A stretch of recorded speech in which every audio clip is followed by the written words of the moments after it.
I actually think all the challenge that I face as a cinematographer is that someone to challenge me by saying that, okay, there's a romance story, but the romance story is not romantic. I always write it's essentially most needed to write for the lens. You have worked in different films and documentaries, and you have global exposure. You had asked us to write about one character, and you said, let's do a gray shade, let's do a very dark shade, and let's do a completely white shade as well. Absolutely no limit as to what you can write. So based on that, when I've written, I realized that what I don't know is the structure. I just wanted to double check. Something exists, really. Yeah.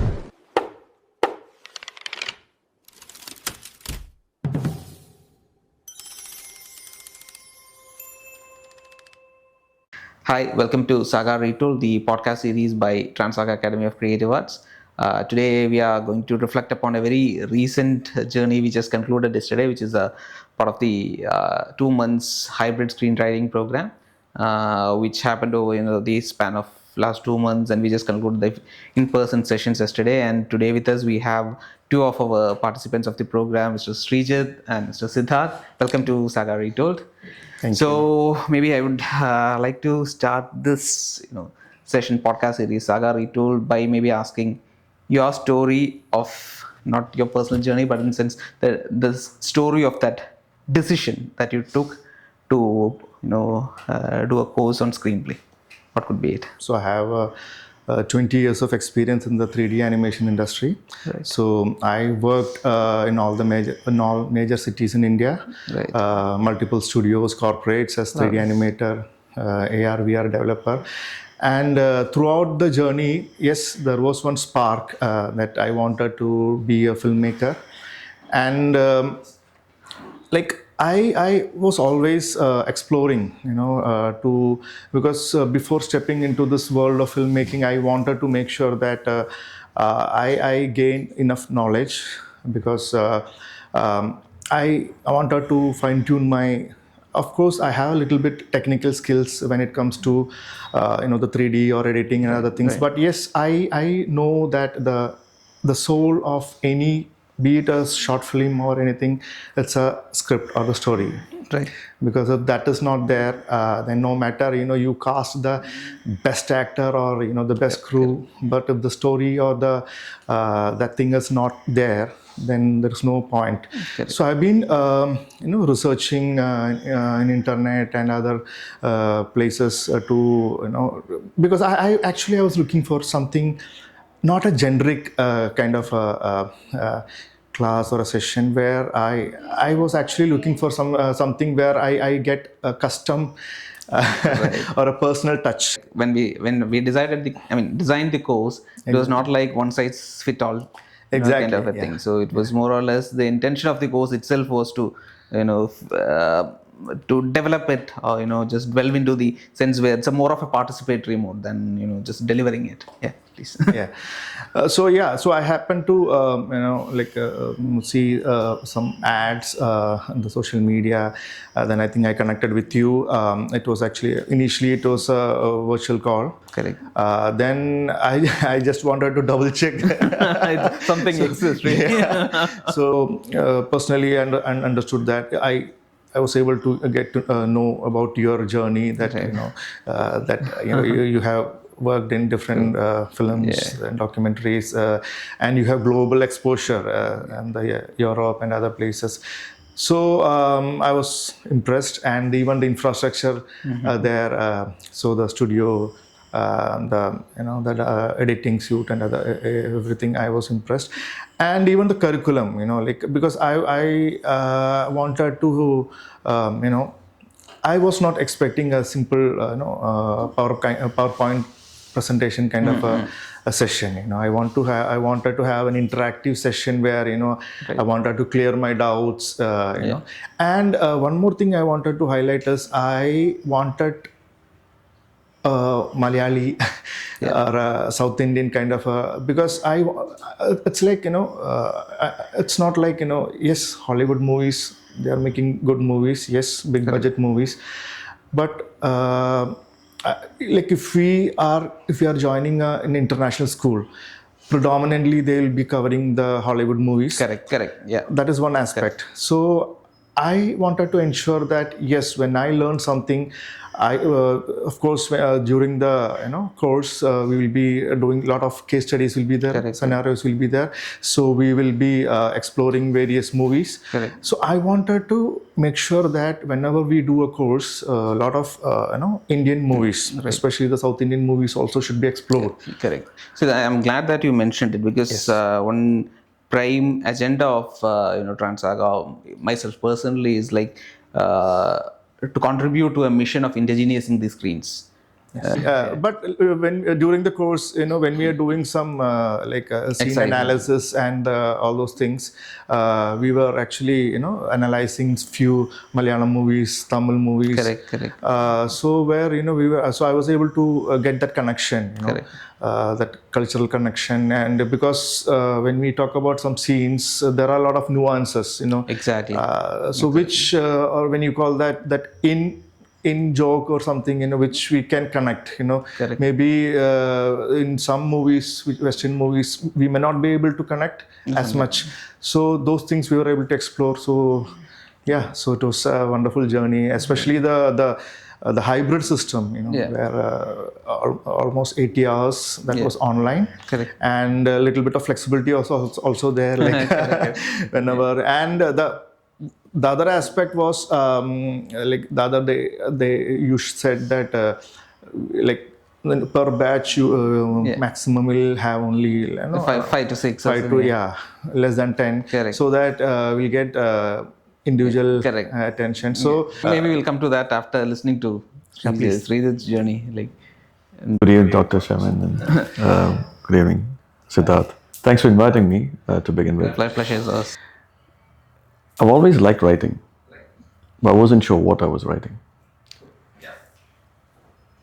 It was sometimes fiction for my amusement, because you can change things. I can change this mic into a gun if I want to. So depending on that, now the whole scene has changed. So you can take something from reality, put it in paper, and change your reality on paper. So I like the beauty of it, where you could be somewhere in India, and then you could change the background to have the Brooklyn Bridge there.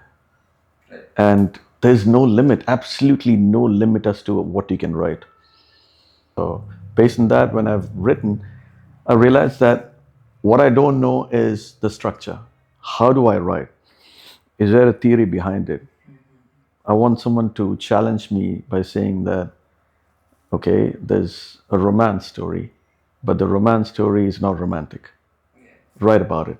I'm like, okay, I haven't really thought about it. So someone to give me challenges that I haven't been able to do on my own. So that is when I did a random Google search, and That's how you landed.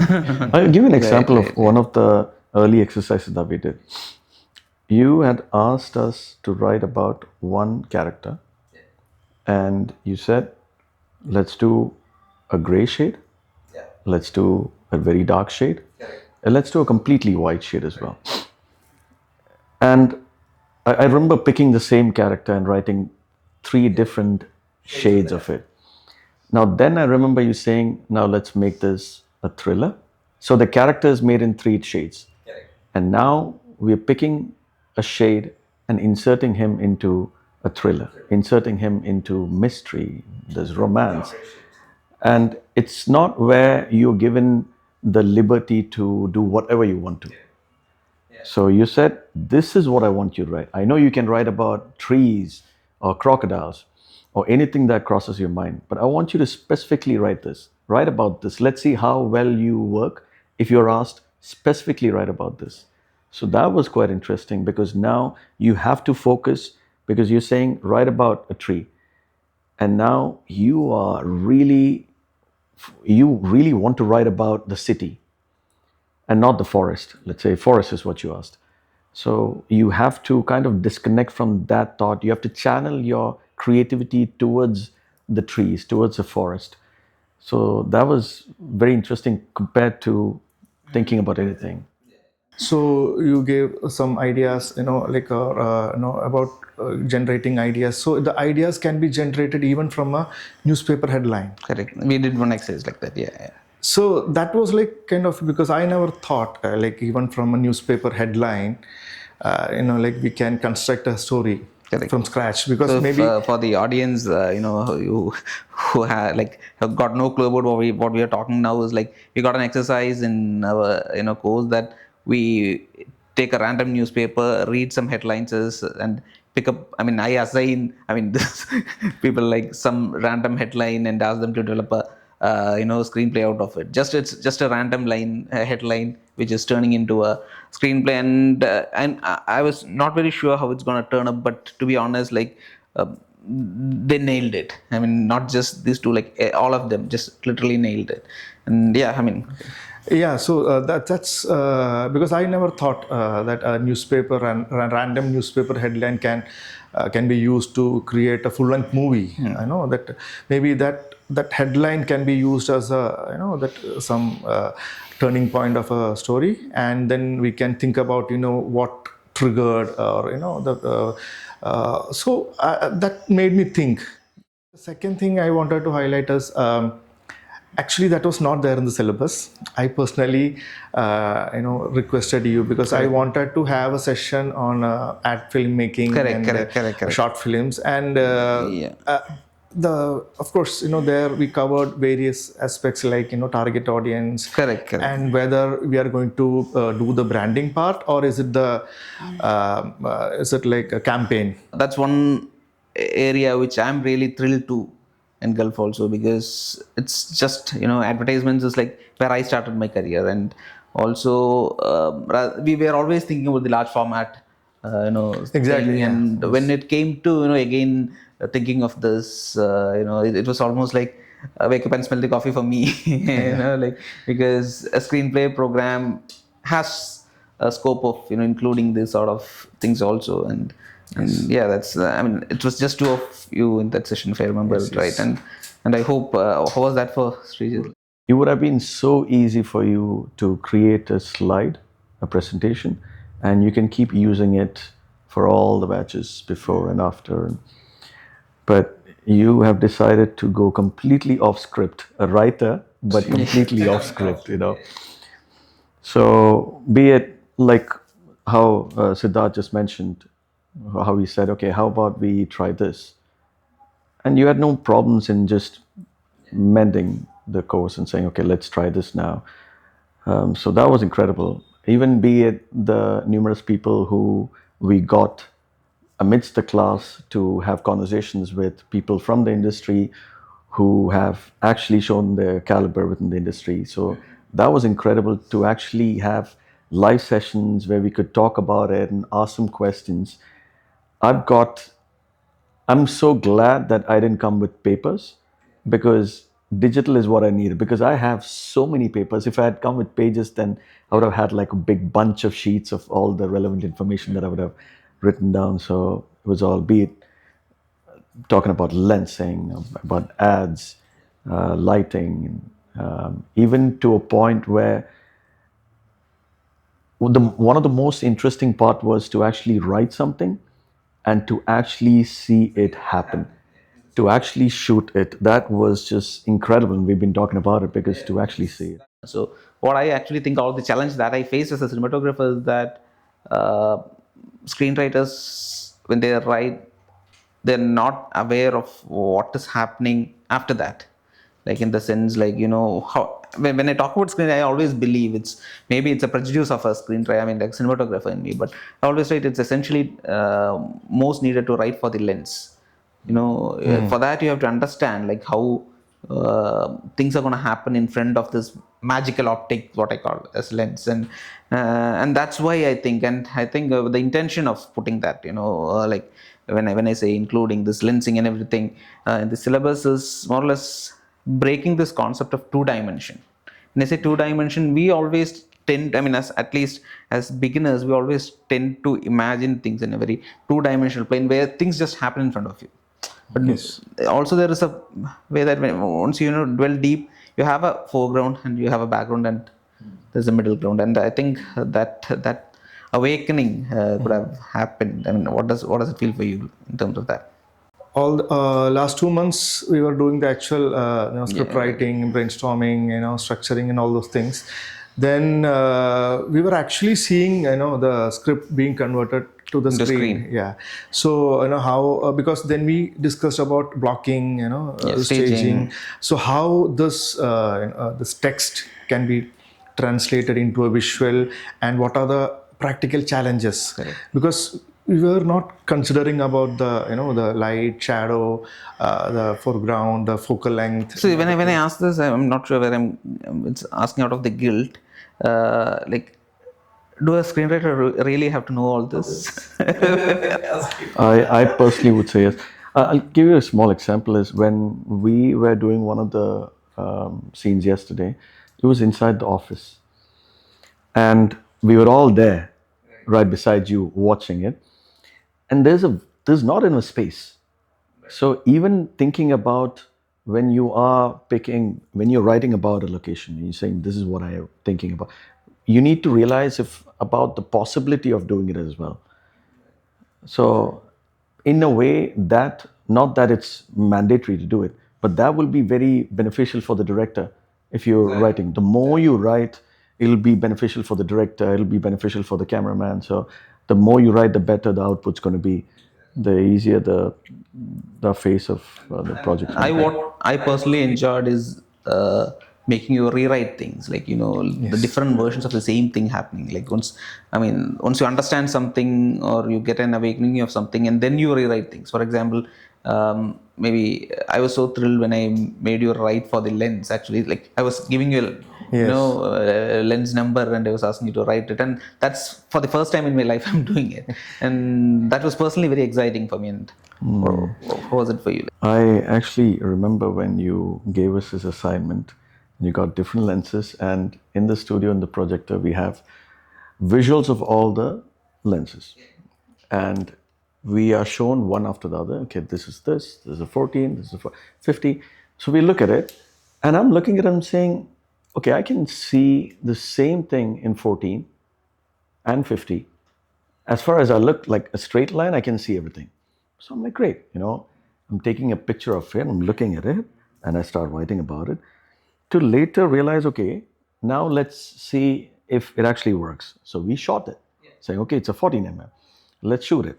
And there's a scene where a door opens and a person comes in and talks to a therapist sitting behind, a company therapist sitting behind in a studio full of staff. And now we shot it to realize that you can hardly see those two people. So you don't know. And I remember you asking me, so how do we going to establish that this is a therapist? Because two people just coming, and we're not even sure if they're just standing there. There's no possible way to know if they're having a conversation. Just to reshoot it now with a different lens. And we went for 80. Yeah, 85. 85 is what they did. And now when we did it, now there was a scene where actually you could have a possibility of knowing that they're having a conversation.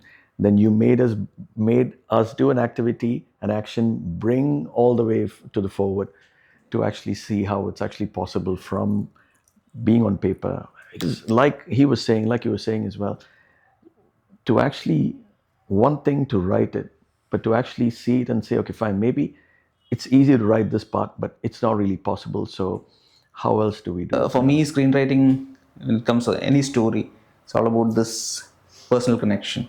And I should say this because this course, at least personally for me, it's become more relevant in this ages, because recently I was a jury of a AI film festival.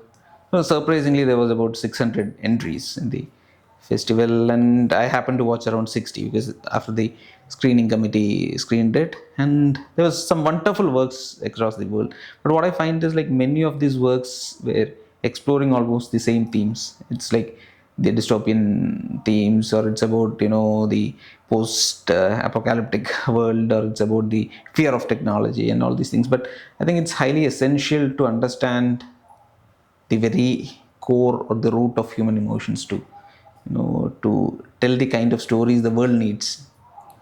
Yeah. So and for me, optics is also, and the lens is also a medium of doing that more than whatever we do in terms of the grandeur of things.